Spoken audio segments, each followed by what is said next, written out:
and my heart is with them.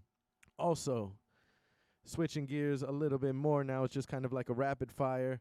Ron DeSantis signed a bill that basically did away with any funding to tax-funded universities for diversity and equity and inclusion programs. And he did away with that. And I think that's a shame because a lot of times it's those programs, those students that feel neglected or feel left out that are looking for a home. And in college, it's like a time that, it's the time when so many things are happening in your life, in a young adult's life, that you're trying to make a way. You're trying to figure out a lot of different things about what you're going to do in the future and what your future is going to hold. And to not have a support system, a lot of people of color, a lot of LGBTQ community don't have a good support system. And so to defund these programs for the state-funded universities that provide support for those individuals that I mentioned, to defund those programs, I think is rash. It's a rash decision.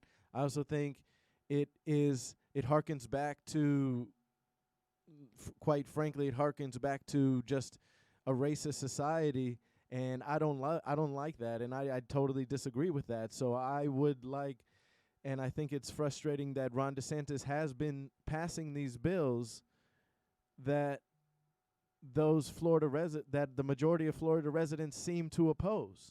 And I just wonder, who is Ron DeSantis working for if he keeps signing these bills that the Florida residents, the majority of the Florida residents, do not want. 70% of people were against the concealed carry without a permit bill, and he passed that.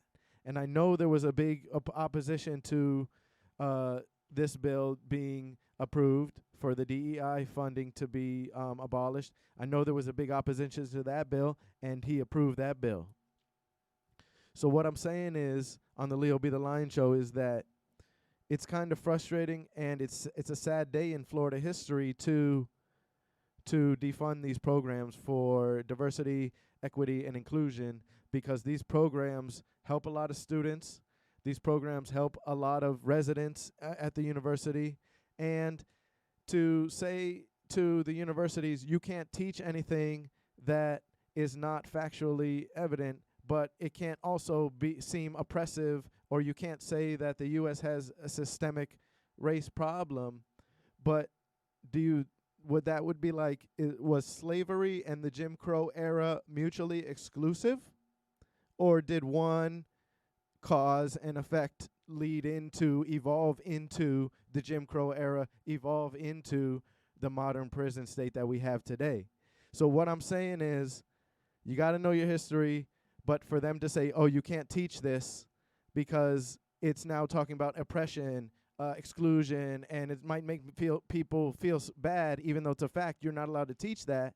That's kind of like an unconstitutional thing to do. And to say, oh, since you're a tax-funded university, a public university, you can't talk about certain things.